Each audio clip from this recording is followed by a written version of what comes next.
C'est parti. Bravo, Michael. Très bien. Bien, donc nous travaillons aujourd'hui la question de l'extradition dans la halakha. Quelques mots d'introduction pour situer la question, le problème. Alors la question qu'on va analyser aujourd'hui concerne l'extradition, essentiellement donc dans sa version israélo-francophone ou franco-israélienne. Alors évidemment, la question est malheureusement d'actualité, puisque nous avons des coreligionnaires qui considèrent qu'il est permis, en tout cas non interdit, d'arnaquer des personnes qui ne sont pas en Israël ou des personnes non juives. Et donc, c'est le genre de questions, à mon avis, qu'on doit traiter et qu'on ne peut laisser sous silence, qu'on doit dénoncer, parce que si on veut avoir un judaïsme avec une voix morale et un judaïsme qui soit pertinent pour la communauté juive, mais pas uniquement, eh bien, il faut savoir se positionner très clairement certaines fois sur des questions qui sont pour certains, je dirais, des dilemmes et pour d'autres extrêmement clairs. Donc la question de l'extradition entre Israël et la France est une question à la fois juridique, éthique et halachique.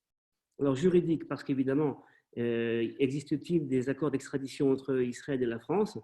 La question a été traitée nombreuses fois par des juristes. En 1958, on a eu pour une première fois une première base d'accord entre Israël et la France concernant l'extradition, mais Israël, d'une façon systématique, refuse de signer des accords d'extradition d'une façon, je dirais, inconditionnelle et laisse le choix aux juges israéliens de prendre une décision qui sera celle au nom de l'extradition. On a différents cas qui ont été traités. D'ailleurs, il faut savoir que ces derniers temps, il y a une grande collaboration entre la police française et Israël concernant l'extradition de juifs français, de plus en plus d'ailleurs, mais au niveau juridique, les accords n'ont pas encore été signés.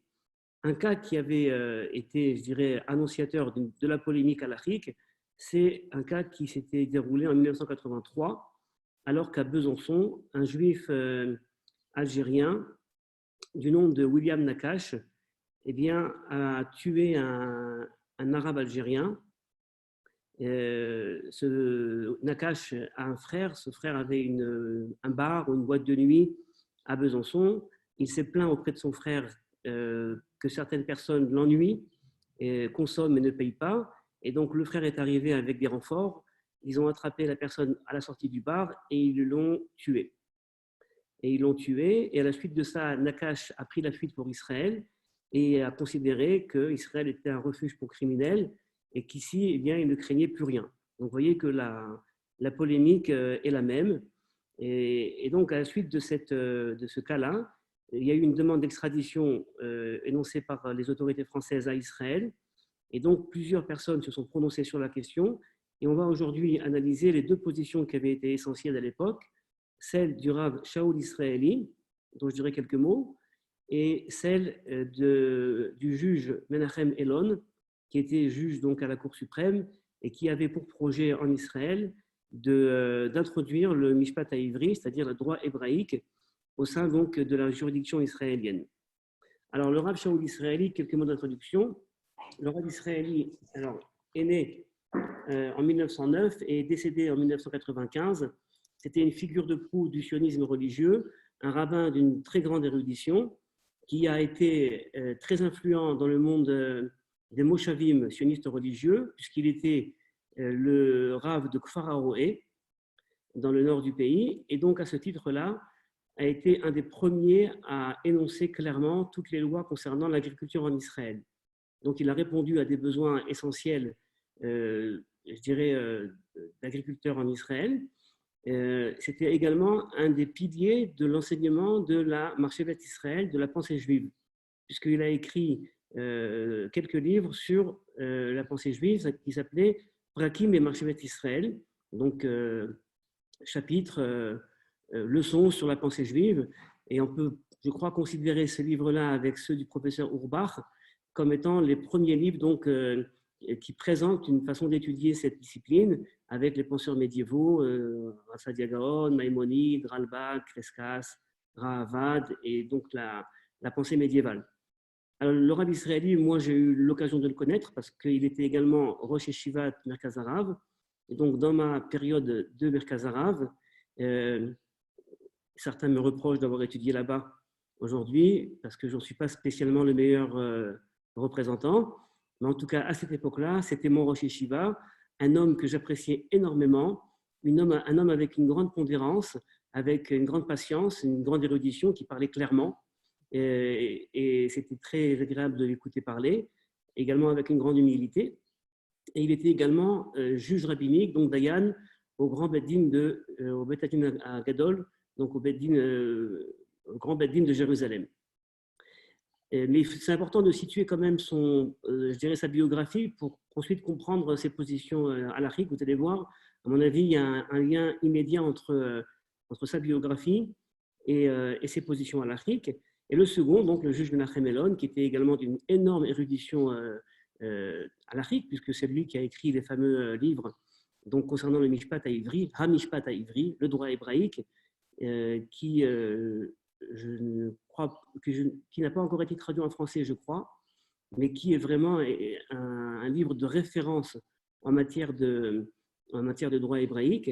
Donc, à lui, je dirais, développer cette discipline. Michael Vigoda, que vous connaissez également, eh bien, continue la lancée de Menachem Elon, puisque c'est lui qui dirige aujourd'hui, au ministère de la Justice, le département de droit hébraïque.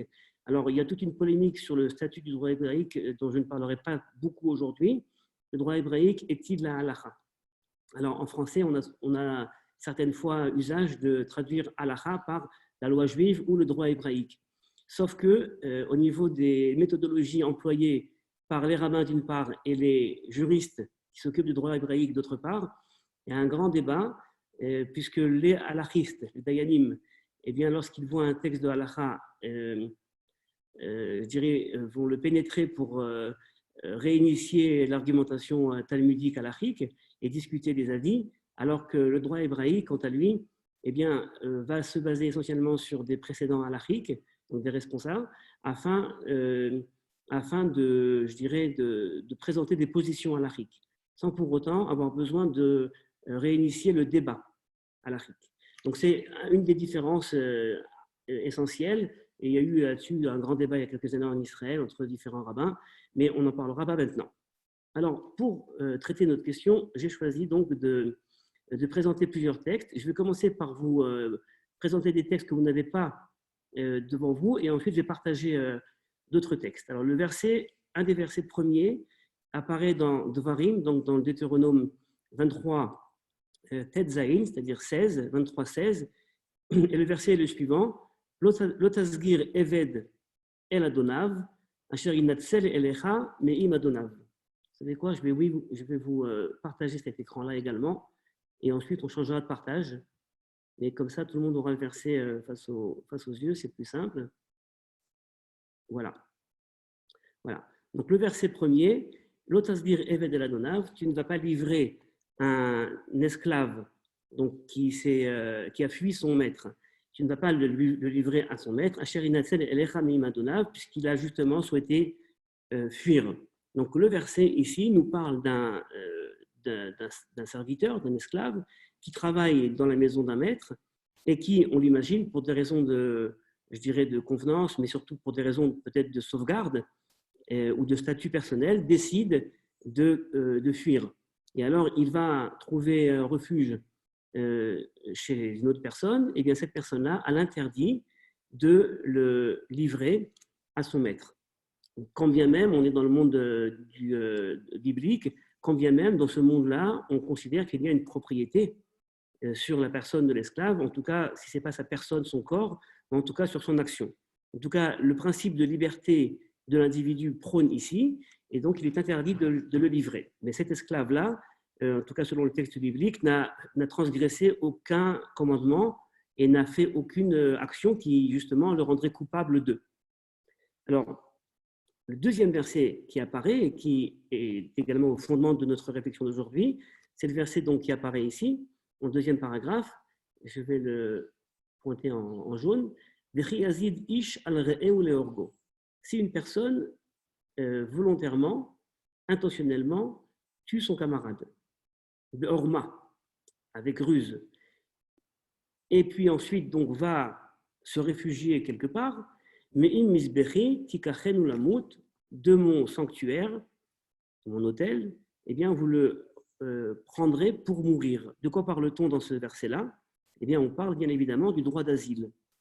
Et vraisemblablement, dans le monde ancien, on connaissait déjà le droit d'asile, où une personne trouvait refuge dans un lieu religieux, et puis, du fait de ce refuge, eh bien, il est interdit de le livrer donc aux autorités. C'est donc le verset, on va dire un verset essentiel, qui s'oppose très clairement à ce droit d'asile. Alors ça, ce sont donc deux versets qui vont revenir plusieurs fois dans les textes de Halakha.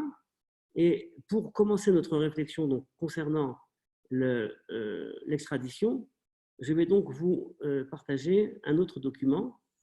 On va donc voir les textes talmudiques premiers et ensuite donc les deux avis du Rav Israéli et du Rav Elon. Alors, un texte essentiel apparaît dans le traité talmudique Baba Metzia à la page 83b. Vous avez ici l'hébreu et à côté le français. Alors, je lis en hébreu et on traduit ensuite. Alors, Atchouvé le Rabbi, et attention, je suis en train de changer la pagination. Voilà. Alors, Atchouvé le Rabbi Elazar ben Shimon. Rabbi Elazar ben Shimon, donc le fameux Rabbi Elazar, le fils de Rabbi Shimon Bar Yochai. Donc, l'histoire avec Rabbi Shimon Bar Yochai et son fils qui sont dans la grotte, les Romains les cherchent. Ça, c'est l'histoire qui est connue, c'est l'histoire victimaire. Sauf que Rabbi Elazar avait également une autre facette et qu'à un moment de son histoire, eh bien, il s'est laissé engager par les Romains afin d'arrêter les voleurs. Donc, il était plus ou moins, je dirais, en charge dans le monde juif de la justice interne. Alors, Vekatafis Ganav Veazil. Ce rabbin donc, a attrapé un voleur. Et donc, il était prêt à le livrer donc, aux Romains. Shalach le Rabbi Yoshua ben Korcha. Rabbi Yoshua ben Korcha lui adressa un message, le message suivant. Chometz ben Yain. Chometz ben Yain, ça veut dire littéralement vinaigre, fils de vin. Donc, dans la littérature talmudique, c'est une grande insulte. Aujourd'hui, je ne sais pas si on peut s'en servir pour être assez convaincant, mais en tout cas, à l'époque, donc c'était fils dénaturé, espèce de vin, espèce de vinaigre, fils de vin. Admata yatamoser amo shel Elokenu le hariga. Quand cesseras-tu d'envoyer le peuple de Dieu au bourreau? Donc, on a ici une très forte critique de Rabbi Yoshua ben Korcha, et il lui dit, mais tu es en fait aux mains du pouvoir romain, et quelque part, eh bien, tu livres nos enfants, les enfants de Dieu, à la mort. Shalachle, lui répond alors Rabbi Elazar ben Rabbi Shimon, Kotsim animechale min hakerem. En fait, je ne fais que détruire les ronces qui encombrent la vigne, et donc qui sont néfastes pour la vigne. Donc Rabbi Elazar, pour sa part, considère qu'il y a des éléments qui dérangent le peuple juif, justement de par leur action de faute. Et donc, il ne fait que son travail, c'est-à-dire de livrer donc, ces personnes-là aux Romains, afin donc que la vigne est bien entendu également souvent dans la tradition biblique, une parabole du peuple juif. Je ne fais que mon travail afin que le peuple juif eh bien, soit dégagé de toutes ces personnes perturbateurs. Shalachle, à ce quoi lui répond Rabbi Yoshua, Yavo ba'al kerem, veyechale et kotsav. Laisse le propriétaire de la vigne détruire les ronces lui-même. Alors, essayons de comprendre cette discussion entre nos deux rabbins. Alors, vraisemblablement, Rabbi Yoshua ben Korcha eh bien, considère qu'il y a un impératif de justice, mais l'impératif de justice eh bien, doit être, géré par Dieu lui-même, c'est Dieu qui fera justice. Ça ne veut pas dire qu'il considère qu'il ne peut pas y avoir justice sans Dieu. Ce n'est pas un anarchiste. Mais ça veut dire qu'il considère que lorsqu'il y a un dilemme entre faire justice ou alors solidarité intra-ethnique, eh bien, il faut préférer la solidarité intra-ethnique, quand bien même la personne dont on parle est une personne donc, qui ne fait pas partie des 36 justes.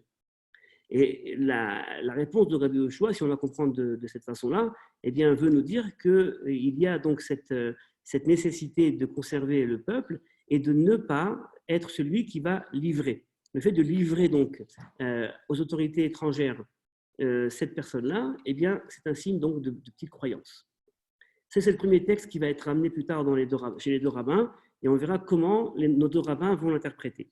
Deuxième texte fondamental, qui lui apparaît dans le Talmud Yerushalmi, dans le traité de Trumot, et il y a également d'autres parallèles, eh bien, nous ramène un cas qui est extrêmement connu dans la littérature talmudique, je dirais même un cas d'école quasiment, qu'on va lire tout de suite. Alors, Tané, on a enseigné, si Od ben Adam, Shayu Malchim Baderer.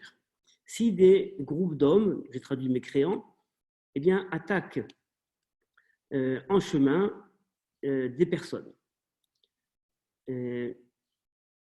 Si des personnes étaient en chemin, et donc Pag'ulahem Goïm, et des personnes, donc Goïm, donc des non-juifs, mais le mot Goïm dans la littérature talmudique, vous savez, a différentes traductions, en tout cas, ils se font attaquer en chemin, et ces personnes leur disent Vamrout, nous l'annou echad mikem, venaharogoto, livrez-nous un des vôtres. Et on va le tuer. Et si vous ne répondez pas à notre demande, eh bien, nous allons tous vous tuer. Donc, c'est un cas de dilemme. Vous voyez, livrez-nous un des vôtres ou alors on vous tue tous. Réponse du Talmud de Jérusalem, Afilu kula neheragim, même si tous doivent mourir, lo imseru nefesh achat me Israël, ils ne doivent pas livrer un enfant d'Israël. Donc là, on voit dans ce texte-là une sorte de solidarité qui, pour l'instant, ne dit rien sur le statut de la personne qui est concernée. Le Talmud continue et précise si ils ont désigné une personne bien précise, Kegon Sheva ben Bichri, comme par exemple Sheva ben Bichri. Sheva ben Bichri, c'est un homme qui apparaît dans le livre de Samuel Beth, et cet homme-là a posé un bémol sur la royauté de David et donc était passible de mort. Yoav ben Tserouya, le chef d'armée de David, est parti le chercher dans une ville, Evel Bet Amaacha, et il leur a dit livrez-nous Sheva ben Bichri. Et la ville a livré Sheva ben Bichri parce que celui-ci était justement passible de mort. Donc le Talmud nous dit si ces mêmes personnes ont désigné une personne bien précise comme Sheva ben Bichri qui était passible de mort, alors imseru oto ve'al yehargu, alors ils devront le livrer et ainsi ils ne seront pas tués. Donc on voit bien dans ce texte-là que s'il s'agit de quelqu'un donc qui est passible de mort, donc qui a fait quelque chose de grave, à ce moment-là, on n'a plus le principe de solidarité intra-ethnique qu'on a vu auparavant. Amar Rabbi Shimon ben Lakish, à condition qu'il soit passible de mort comme Sheva ben Bichri, et Rabbi Yochanan de rajouter même s'il n'est pas chayav mita, c'est-à-dire même s'il a fait un délit qui ne le condamne pas à mort. Et donc, vous voyez, ça c'est un texte donc, qui est assez clair et qui nous dit, ben, écoutez, au fond, si quelqu'un a eu une action qui le rend passible de mort, eh bien, à ce moment-là, on a le droit de le livrer. Donc, vous voyez, encore une fois, je ne veux pas non plus prendre ce texte-là et en faire des parallèles pour la question de l'extradition, puisque les questions de l'extradition sont différentes au niveau géopolitique, puisqu'on est dans un État face à un autre État, et non pas dans une situation de minorité qui vit en situation de domination romaine. Donc on n'est pas vraiment dans la même constellation géopolitique. Mais en tout cas, le principe de livrer un juif qui aurait donc été coupable de quelque chose, soit passible de mort de par cela, soit passible d'autre chose, mais en tout cas, c'est un principe qui apparaît et à la fois dans notre texte-là, donc de Yerushalmi Trumot, et également donc, dans l'action qu'on a vue auparavant de Rabbi Elazar ben Rabbi Shimon. Donc on a deux rabbins importants qui déjà vont dans ce sens. Mais le Talmud de Jérusalem continue et nous raconte une histoire. Moi, j'aime beaucoup les histoires talmudiques parce que très souvent, elles viennent justement poser des réticences par rapport au din. Un peu comme si le din, la halakha, c'est A, mais on a pourtant vu que certaines fois, on faisait différemment. Et donc, le texte nous ramène une histoire. Le statut de l'histoire dans la littérature talmudique est à analyser. Oula bar Kushav tevate malchuta. Oula bar Kushav était recherché par les Romains, par la malchoute. Arak ve'azil et Lod. Il est parti se réfugier à Lod, Gabé Rabbi Yehoshua ben Levi. Il est parti se réfugier à Lod chez Rabbi Yehoshua ben Levi. Atoun ve'akfun medinata. Alors les Romains sont arrivés et ils ont assiégé la ville. Amroulaen, ils leur ont dit si vous ne l'ouvrez pas, donc ou la barkouchav, si vous ne voulez pas nous le donner, anan mecharvin medinata. Nous allons détruire votre ville. Donc encore une fois le même dilemme. Salat Gaberival. Alors il est parti voir Rival ou Païsé, il lui a demandé de le conserver.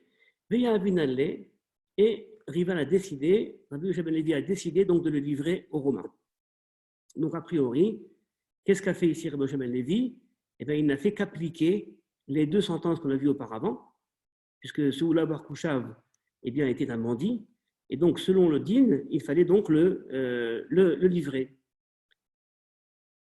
Alors le Talmud nous raconte que le prophète Élie avait l'habitude de se révéler à Rabbi Yehoshua ben Levi.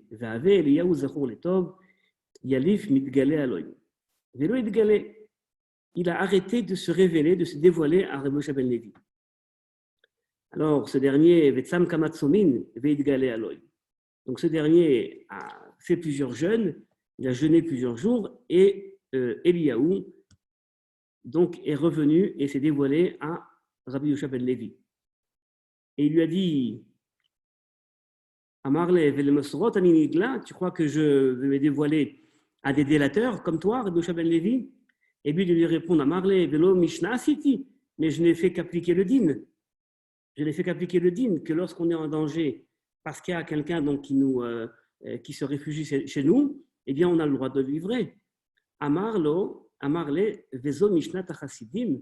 Est-ce que là c'est le comportement des pieux?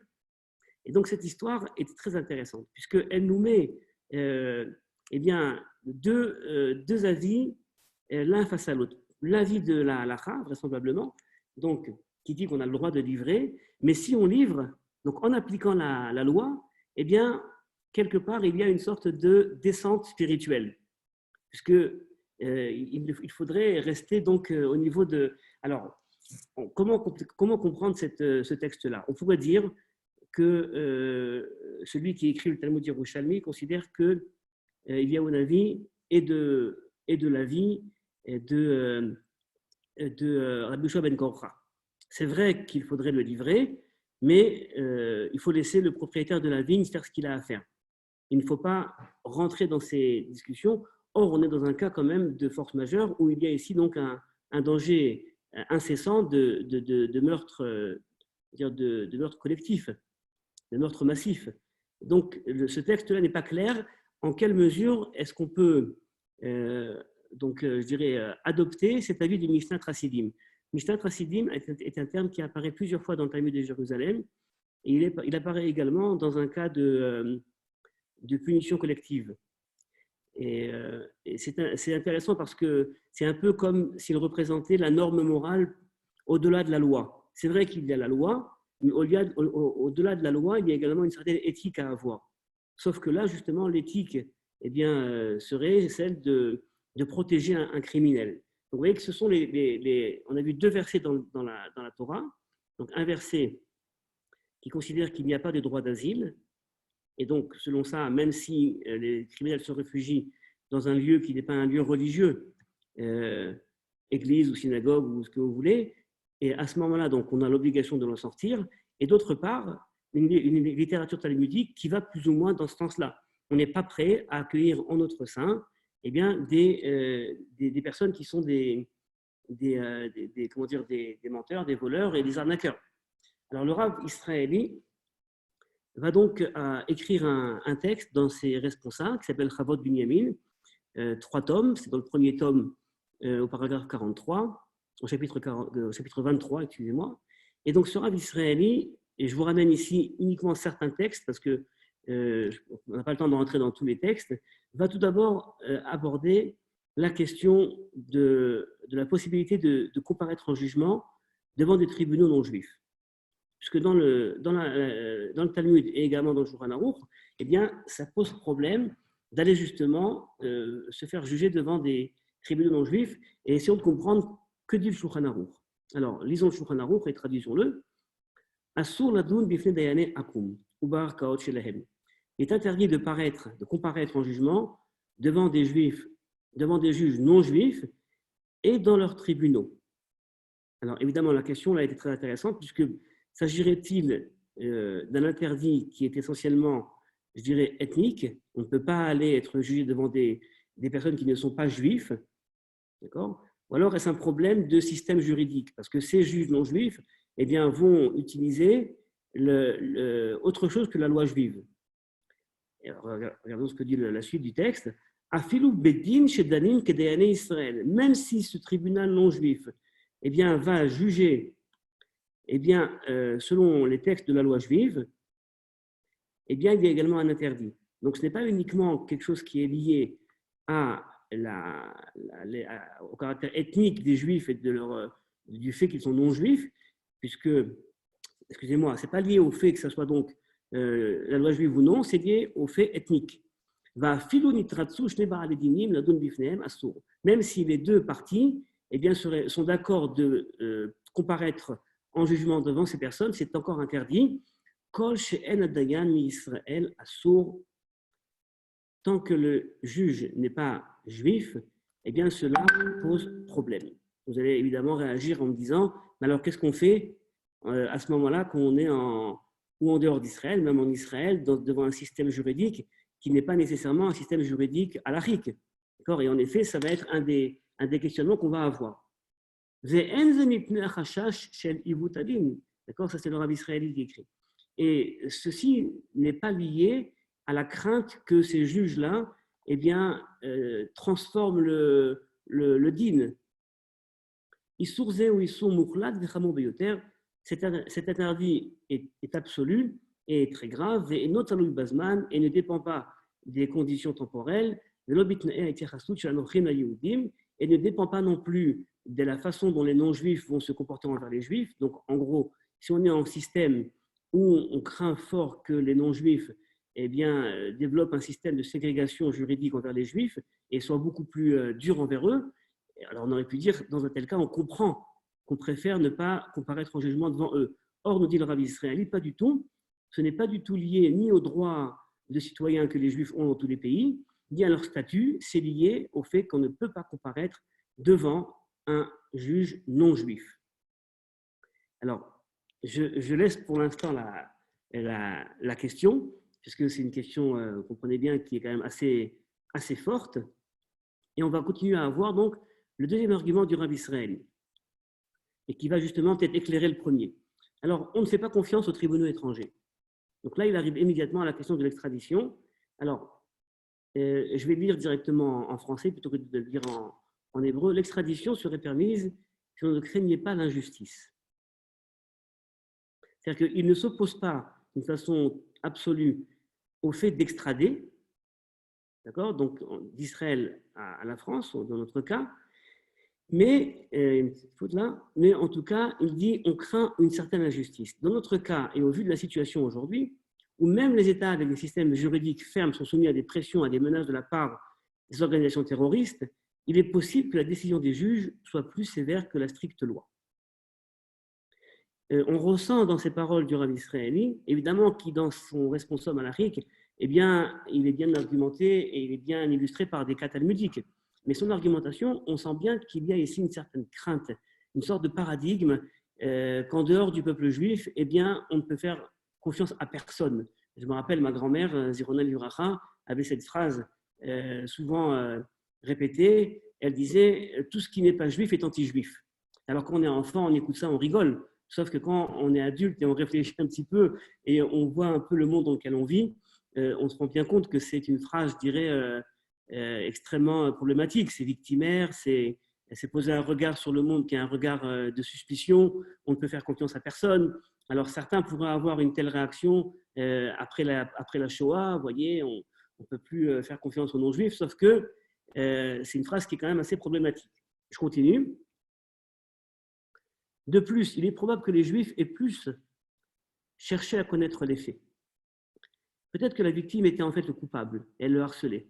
De tels arguments ne peuvent être perçus que par un juif qui comprend sur sa chair les dangers du terrorisme et qui est sensible à cette condition, contrairement aux juges non juifs.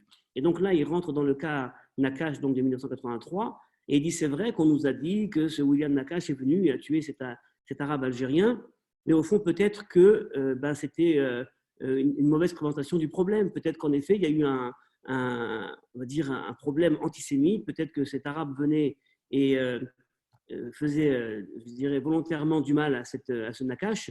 Et au fond, donc, on a mal raconté l'histoire. Voyez. Et donc, quelque part, uniquement un juge juif aura la fibre, aura la sensibilité afin de comprendre vraiment la situation dans laquelle se trouvait cette personne. Enfin, qui pourrait nous assurer qu'un des juges n'est pas lui-même antisémite? Dans un tel environnement, avec les meilleures de volonté, il est difficile de ne pas être influencé. Vous voyez, ce sont des arguments qui, je crois, relèvent d'une certaine suspicion envers toute personne qui n'est pas juive, envers un système juridique qui pourrait même lui-même être corrompu. Attention, je ne dis pas qu'on n'est pas face certaines fois à des situations qui nous laissent vraiment froncer les sourcils. On se pose des questions sur certains cas. Mais en tout cas, de les ériger comme des principes juridiques et ensuite donc s'en servir d'une façon, je dirais, indifférenciée dans un tel cas, c'est peut-être un peu problématique. Continuons l'argumentation du rabbin israéli. La possibilité d'un jugement au sein du peuple annule l'obligation d'extradition. Et ça, c'est un argument très important, parce que selon lui, eh bien, la question de l'extradition ou de livrer des Juifs à des autorités étrangères eh bien, a radicalement changé avec la présence de l'État d'Israël. Puisque l'État d'Israël est un État où il y a également une justice, il y a une possibilité donc de faire justice au sein même de cet État, et donc on n'a plus besoin à ce moment-là, voyez, pour faire justice, de livrer. Si on ne parlait que de faire justice, alors peut-être en effet qu'on pourrait adopter l'avis qui avait été celui de Rabbi Elazar ben Rabbi Shimon, et qu'il fallait donc enlever les ronces de la vigne. Or là, on ne parle pas de laisser des criminels se promener librement en Israël, on parle uniquement donc de faire jugement en Israël. Je lis le texte. On ne collabore avec les instances étrangères que lorsqu'il n'y a pas d'autre moyen de juger les mécréants, comme au temps de Rabbi Elazar, où les Romains régnaient sur la terre d'Israël. La seule solution était de détruire les ronces qui encombrent la vigne. Donc c'est comme ça qu'il va comprendre le texte de talmudique qu'on a vu de Baba Metzia. Donc il va le réduire à une situation qui est différente historiquement de celle dans laquelle on vit aujourd'hui. Mais lorsque le criminel se trouve dans l'État d'Israël, où on peut aisément le juger, il n'y a plus aucun besoin de combattre la criminalité par le biais de l'extradition. Argument, en effet, qui peut s'entendre. Mais alors, quelle serait la logique même de l'extradition? Pourquoi le gouvernement français, dans notre cas, eh bien, aurait intérêt à demander l'extradition s'il sait pertinemment que la personne sera jugée dans un autre pays? Il faut savoir que, de ce que j'ai pu voir, la France ne pratique pas si facilement l'extradition de ses citoyens également. C'est-à-dire que ce n'est pas une évidence que dès lors qu'il y a une demande d'extradition, on y répond. Le principe qui accorde à la loi locale une force de loi religieuse, Dina de Malchuta, est applicable qu'aux citoyens de ce pays, y compris les Juifs.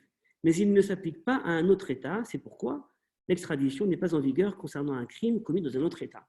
Évidemment, l'argument qu'on aurait pu évoquer, c'est mais s'il y a eu délit dans un État, eh bien, il faut évoquer l'argument de Dina de Malchuta Dina. On a l'obligation de se plier à la loi du pays, et si ce pays eh bien, demande l'extradition, il y a une obligation d'appliquer et de répondre à l'extradition. Nous dit le rabbin israéli, ça ne s'applique, ce principe, qu'aux citoyens du même pays. Or, si un Israélien eh bien, commet un délit en France, eh bien, il n'est pas soumis à cette loi de Dina de Malchuta, puisqu'il n'est plus que français, il est également israélien. Troisième paragraphe, la halakha ne connaît pas de frontières politiques en matière de délit commis dans un autre pays. C'est-à-dire que, attention, on ne va pas appliquer l'extradition, mais on va le juger. C'est pourquoi il faut voter une loi stipulant l'obligation de juger tout criminel qui trouve refuge en Israël. Ainsi, on annule l'argument selon lequel Israël risque de devenir un refuge de criminels. Donc, vous voyez, quelque part, le rabbin israéli eh bien, met en place toute une argumentation qui n'est pas, je dirais, qui n'est pas absurde. C'est-à-dire que même si, vous allez voir, sa conclusion est que on n'a pas le droit d'extrader un juif en dehors d'Israël, eh bien, qui a priori donc, je veux dire, est assez choquante. Eh bien, quelque part, il va l'argumenter en ramenant toutes sortes de données qui ne sont pas absurdes. Encore un argument, c'est l'élément spirituel. Un autre point apparaît dans le traité Makot. Quelqu'un dont le verdict a été prononcé en dehors d'Israël, me dit le Talmud, eh bien, et il arrive ensuite en Israël, on revisite le verdict de par le mérite de la terre d'Israël. Alors là, c'est un argument qui paraît être un argument assez, je dirais, assez mystique. Que se passe-t-il lorsqu'on arrive en Israël? Pourquoi cette personne qui a été condamnée, eh bien, devrait tout d'un coup, je veux dire, on devrait lui réouvrir son jugement? Eh bien, le mérite de la terre d'Israël, peut-être que, et c'est comme ça plus ou moins que la phrase est comprise, peut-être que les juges en Israël, eh bien, vont voir d'autres facettes qui n'avaient pas été appréhendées auparavant. Et c'est le mérite de la terre d'Israël. Ce n'est pas du mystique, c'est peut-être, je dirais plus, une réouverture du dossier. On pourrait peut-être y retrouver des éléments différents. Un autre point, et c'est un point important, rester en prison en dehors d'Israël est une double punition. Un, éloignement de la famille et amis, mais aussi de toute relation au judaïsme. Et donc, vous avez compris que pour lui, être enfermé donc en prison en dehors d'Israël, eh bien, c'est un peu comme une mort spirituelle. Alors, en quelle mesure on a une obligation de faire attention à la spiritualité des personnes donc, qui font certains délits? Eh bien, ça relève justement des droits des prisonniers. Les prisonniers ne sont pas des personnes qui n'ont aucun droit. On sait très bien qu'une grande réflexion pédagogique est mise au sein également des institutions pénitentiaires afin de comprendre la façon dont ces gens-là vont être habilités. Eh bien, pour lui, la spiritualité eh bien, est également un pôle essentiel. Je dois dire qu'il y a quelque chose qui est toujours très, je dirais, encombrant en Israël, c'est que dès que quelqu'un comparaît devant le tribunal, on ne sait pas pourquoi tout d'un coup il a une kippa. On ne sait pas pourquoi. Alors, premier point, on peut se dire peut-être que tous les gangsters israéliens sont justement les religieux, allez savoir. Ou alors peut-être que tout simplement en arrivant devant les juges, eh bien, ces personnes croient qu'en mettant une kippa, ça va peut-être les aider.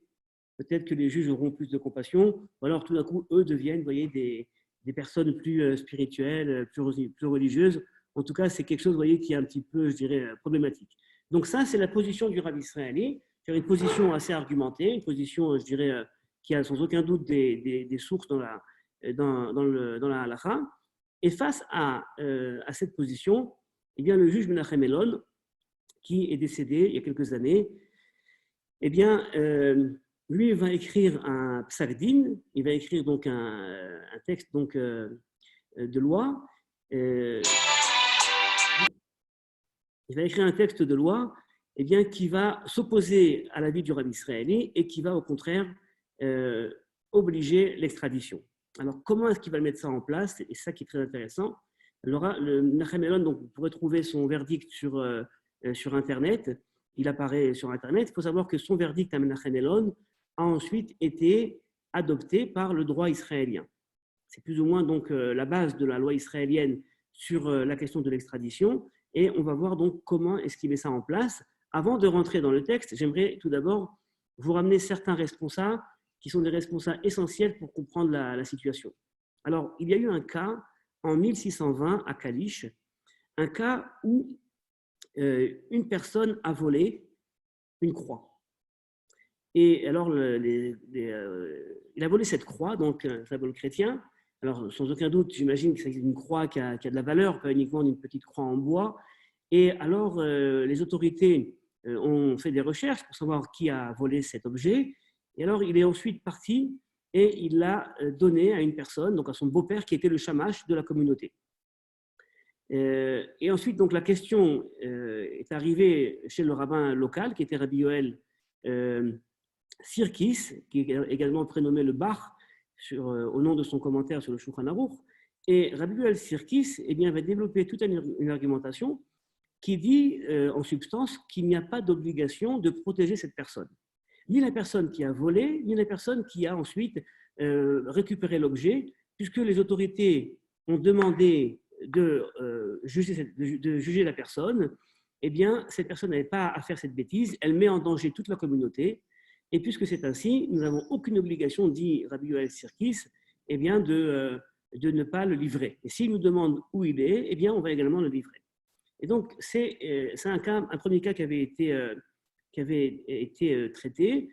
Un deuxième cas est un cas qui apparaît, vous n'avez pas devant vous également, c'est un cas qui apparaît dans un responsum qui a été rédigé par le Rabbi Yaakov Emden, qui a écrit des livres, les responsables, Sheilat Yahavetz. Sheilat Yahavetz, c'est un rabbin important au XVIIIe siècle, c'est le fils du fameux Chacham Tzvi, Rabbi Tzvi Hirsch Ashkenazi, qui était également un décisionnaire important. Et le cas est, je dirais, pas le même, c'est un autre cas sur lequel il réagit, mais en substance, eh bien, il répond la même chose. Il dit on n'a pas l'obligation de faire des mains et des pieds pour protéger des délinquants et des bandits, et on a donc l'obligation de, surtout lorsqu'il y a un poids qui pèse sur la communauté, on a l'obligation donc de les livrer. Et ensuite, un troisième texte qui avait été rédigé par Rabbi Yair Bachrach, qui a écrit donc les responsables Chavot Yair, très importante également, qui vont plus ou moins dans le même sens. Alors, dans le même sens, oui, mais avec certaines différences, et c'est pourquoi le Rav Israéli donc, va poser des bémols sur le verdict de Menachem Elon. Alors, commençons à lire donc les arguments de Menachem Elon. Alors, je le lis en français, c'est beaucoup plus simple et surtout, ça nous économise du temps. Selon certains décisionnaires, il faut éviter de faire savoir au gouvernement étranger les délits commis par des juifs, sauf si ces derniers mettent en danger la collectivité. Donc là, on a plus ou moins l'avis de Rabbi Yoshua ben Korcha, qui est le premier, c'est-à-dire on n'a pas à livrer des personnes, ni à faire savoir à tout le monde qui sont nos bandits. Comme on dit, il faut laver son linge sale en famille, sauf si ces personnes-là posent un problème et mettent en danger la collectivité. Dans un tel cas, ces délinquants sont considérés comme Rodef. Donc, premier rappel au Din Rodef. Le Din Rodef, je vous rappelle, c'est le fameux cas, je dirais, assez simple, hein, d'une personne qui court après une autre avec un couteau, et puis donc qui va vraisemblablement le tuer. Alors, la halakha permet d'arrêter cette personne, donc qui va commettre un crime, et permet de l'arrêter, même s'il faut eh bien, arrêter cette personne et le tuer lui-même. Donc, il y a quelque chose qui est intéressant dans cette histoire de Rodef. On va tuer le tueur alors qu'il n'a pas encore tué. Mais bon, c'est un sujet, je dirais, en soi. En tout cas, l'argument qui est évoqué, c'est l'argument donc, du Din Rodef. Donc, il va en fait, il poursuit la communauté. C'est comme si cette personne-là met en danger toute la communauté. Et dans un tel cas, on a l'obligation eh bien, de l'arrêter. Donc, ces délinquants sont considérés comme Rodef, qui portent atteinte au bien-être et à la sécurité du public, tel que ceci est ramené dans le Shulchan Aruch. Celui qui constitue une menace de mort pour son prochain, chacun a l'obligation de l'en empêcher, soit en le blessant, soit en le tuant, s'il n'y a pas d'autre alternative. Également, celui qui frappe de la fausse monnaie, donc ça c'était quelque chose qui était sûrement assez courant chez les Juifs au Moyen-Âge, donc des Juifs qui frappaient de la fausse monnaie, eh bien ces gens-là se mettent en danger, pas uniquement leur personne, mais également toute la communauté juive, et c'est pourquoi il est permis de les livrer aux autorités, justement du fait du Din Rodef. D'autres s'opposent à la cachette des délinquants, non pas du fait de danger causé à la collectivité, donc un autre argument, mais de l'obligation d'être puni et d'effacer le mal. C'est ce que nous disait donc Rabbi Yoel Sirkis. Il n'est pas question ici de prendre en considération uniquement le danger que va peser la communauté. C'est trop pragmatique. Et alors, qu'en est-il de la justice?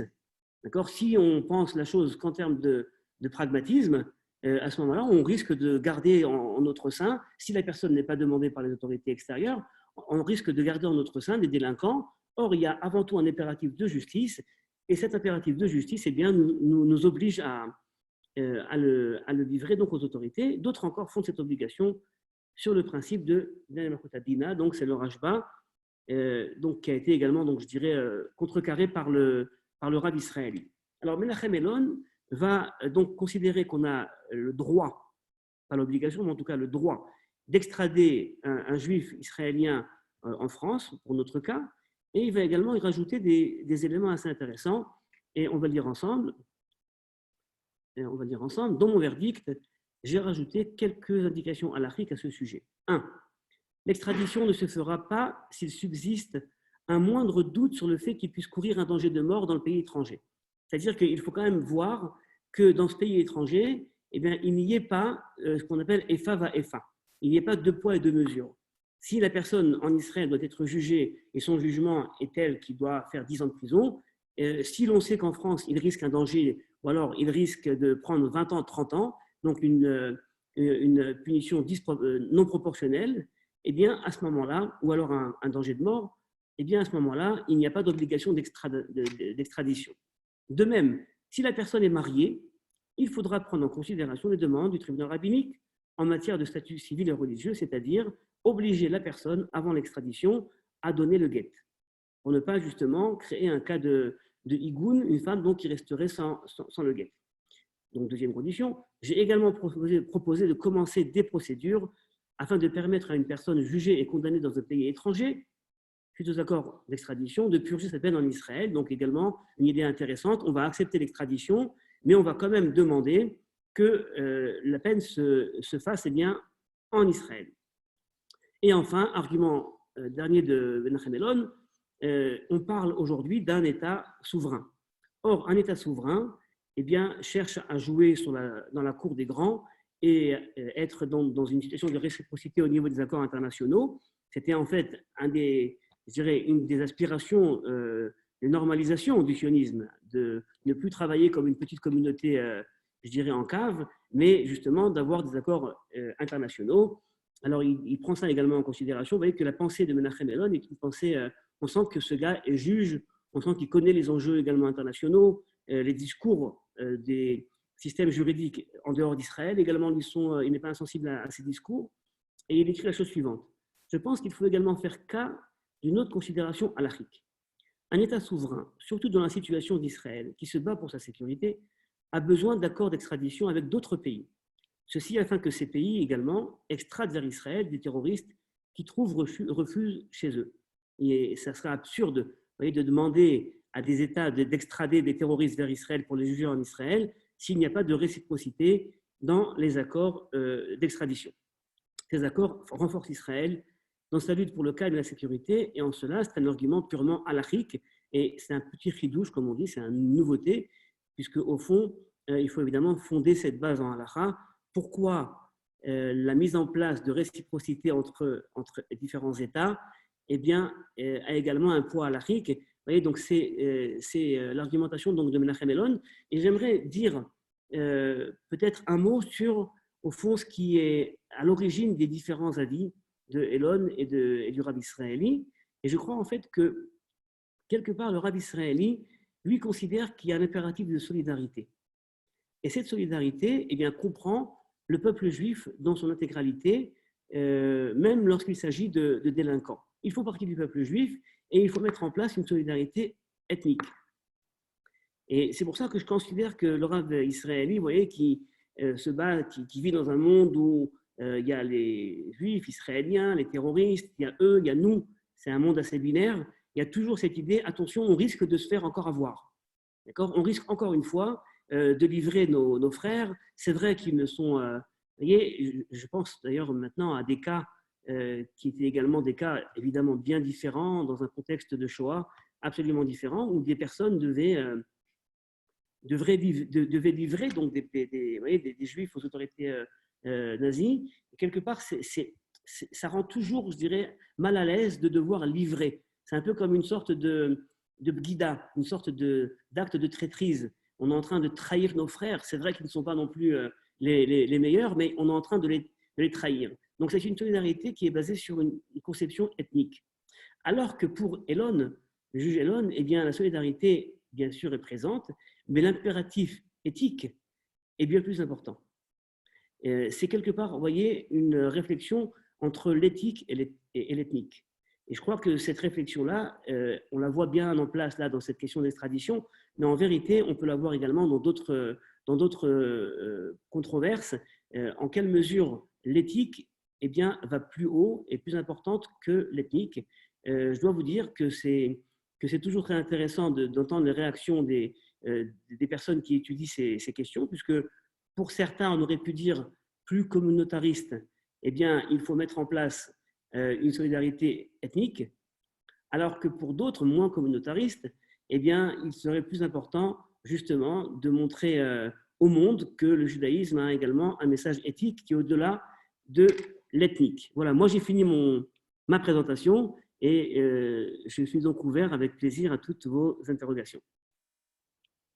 Alors, merci Michael pour cette présentation très intéressante. Peut-être avant de passer la parole au public, je voudrais peut-être te demander de préciser, du point de vue casuistique, comment les choses se sont passées au-delà de la, je dirais, polémique entre deux avis.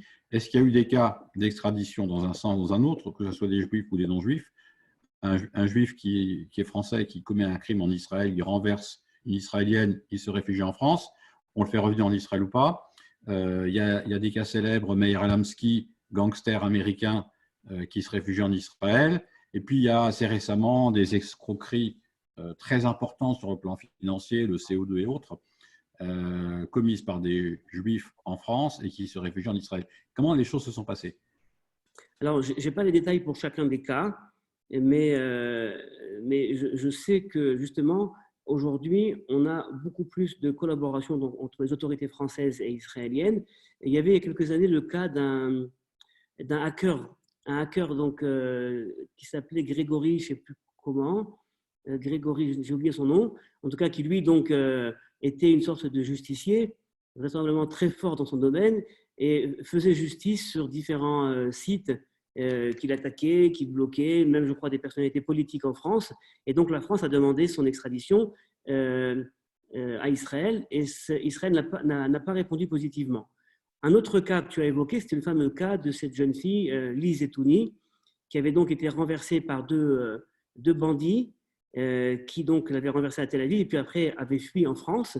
Et d'ailleurs, ils avaient ensuite été arrêtés par la police française pour des raisons de vitesse trop grande sur l'autoroute. De ce que je sais, il y a eu des demandes d'extradition qui n'ont pas encore abouti. Ça, c'est donc des cas qui sont passés quand même il y a pas mal d'années, mais je sais que ces dernières semaines, derniers mois, il y a eu les cas de Forex qui ont donc malheureusement mis les Juifs là de nouveau sur la sellette des escrocs. Donc ces gens-là nous font extrêmement de mal. Et il y a des procédures extrêmement avancées pour les extrader. Et Israël est tout à fait d'accord pour extrader ces gens-là. Et c'est de plus en plus rapide. Merci, Michael. Y a-t-il des personnes qui souhaitent prendre la parole? Oui, Théa. Alors, je vous rends la parole. Voilà. Allez-y. Ah, je n'arrive pas à vous. Voilà, c'est bon. Ah, excusez-moi. Donc, en fait, Ah bah, vous êtes remise. C'est moi qui vous. si j'ai bien compris, en fait, quelque part, Israël, en fait, du coup, extrade ses ressortissants donc, en France, par exemple, s'ils ont commis des actes en France, suivant la nature des actes commis. C'est-à-dire qu'en fait, si les gens, enfin, par exemple, si Non, par exemple, vous voyez ce que je veux dire? Donc, le forex serait plus important que, enfin, serait plus grave que renverser une personne. Enfin, je sais là, pas si. j'entends la question, c'est-à-dire quels sont en fait les critères Voilà. de la justice israélienne pour accorder l'extradition, pour Oui. accepter l'extradition. Est-ce que c'est dès lors qu'il y a crime ou alors arnaque énorme, mais pour un petit délit, on va dire.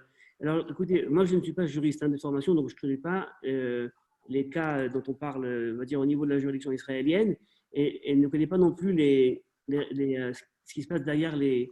Mais j'imagine bien qu'il y a demande d'extradition uniquement lorsqu'il y a, je dirais, cas extrêmement graves de délit, que ce soit un délit financier ou alors que ce soit justement un délit physique comme un meurtre.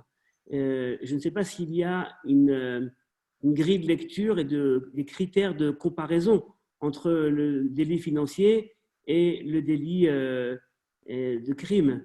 Et je ne sais pas non plus si Israël, j'imagine qu'il y a sûrement des critères pour ça, et je ne sais pas comment Israël réagit par rapport à ça. Peut-être également y a-t-il je dirais, un écho international. Peut-être que dès lors qu'il y a quelque chose qui a un écho international, alors en effet, ça porte atteinte à la collectivité, parce que pour reprendre la logique qui avait été celle talmudique et halachique, le din rodef, c'est-à-dire la personne qui commet un délit, eh bien, met en danger toute la collectivité.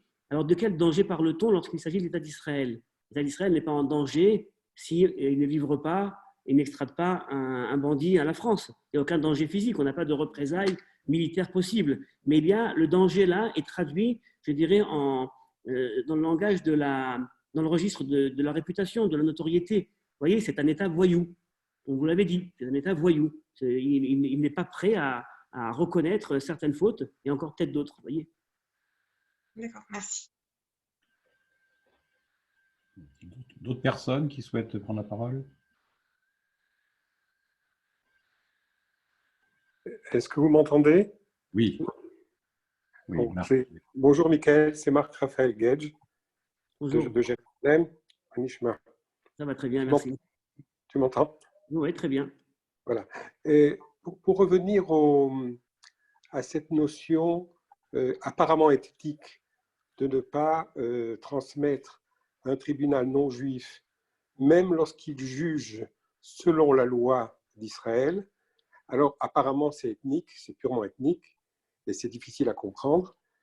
Il y a des poskim qui considèrent par exemple que si en Israël même, si je peux être jugé devant un tribunal rabbinique, il ne faut pas aller devant un tribunal civil parce que c'est pas, les deux sont juifs, et même si ça correspond au niveau de la loi, parce que être jugé devant un tribunal rabbinique, apparemment il y a une dimension spirituelle, mystique, la Shekhinah qui est présente, et pas, il ne s'agit pas simplement de rendre un jugement juste et correct, mais le processus du jugement est peut-être aussi important que le jugement. Le processus spirituel du jugement est aussi important que le jugement lui-même et que le résultat du jugement, ce qui fait qu'il est préférable de se rendre devant un tribunal rabbinique que devant un tribunal laïque, même si ce tribunal laïque est juif. Donc, je me pose la question, hein, c'est une question que je pose, est-ce que cette notion ethnique ne doit pas être relativisée et être considérée dans une visée beaucoup plus large, qui est la visée de la Shekhinah, par exemple, hein, c'est de la Shekhinah qui est présente devant un Beddin, ou du processus, ou du travail halachique qui est fait, et qui est un peu un travail de révélation continue. Oui, c'est-à-dire que dans le cadre d'une pensée juridique halachique, on a toujours cette dimension spirituelle qui accompagne les juges de par justement leur source d'inspiration, qui n'est pas une source d'inspiration, je dirais, laïque, mais révélée. Mais d'autre part, selon la logique du Shulchan Aruch, aujourd'hui, les tribunaux israéliens, donc juifs ethniques, eh bien, sont considérés peut-être en toute chose comme des tribunaux devant lesquels il est permis d'aller d'aller comparaître. Puisque le Shulchan Aruch disait que c'était une question ethnique et pas uniquement de halakha. Donc les arkaot chez le goïm, comme elles sont appelées même en Israël certaines fois, les tribunaux donc laïques, eh bien, ont le statut, selon le Shulchan Aruch, a priori, d'un tribunal devant lequel il faut comparaître. Et en Israël, il y a toute une polémique autour de ça, justement. Comment est-il possible d'appeler les tribunaux israéliens arkaot shel goïm, des tribunaux non juifs? Donc c'est vrai qu'il y a cette idée de spiritualité, de Shekhinah qui est derrière l'application de la loi, mais je ne sais pas si c'est un argument assez fort pour obliger quelqu'un à se présenter devant un Beth Din plutôt que devant un tribunal. D'ailleurs, Menachem Elon, dans son verdict, écrit justement que depuis le XVIIIe siècle, les Juifs ont eu l'habitude de partir se présenter, donc en dehors d'Israël, hein, devant des tribunaux non juifs, alors qu'il y avait l'interdiction de Harkaot Shel Goïm. Ça veut dire qu'en fait, dès lors qu'il y a eu, et même des rabbins partaient comparaître et préféraient comparaître devant les prud'hommes, si vous voulez, plutôt que d'aller comparaître devant les tribunaux rabbiniques. Alors, je ne sais pas pourquoi. Est-ce qu'il y avait peut-être un manque de confiance dans les tribunaux rabbiniques, ou alors une volonté, peut-être une sensation que de se présenter devant les tribunaux non juifs, là-bas, ils auront meilleure cause. Je ne sais pas, mais en tout cas, selon Elon, même l'interdit de se présenter devant des Harkaot Shel Goïm, dans certains cas, eh bien, n'existe plus. Le Rav israélien, évidemment, le contredit sur ce point-là. Merci, Michael. Y a-t-il d'autres questions?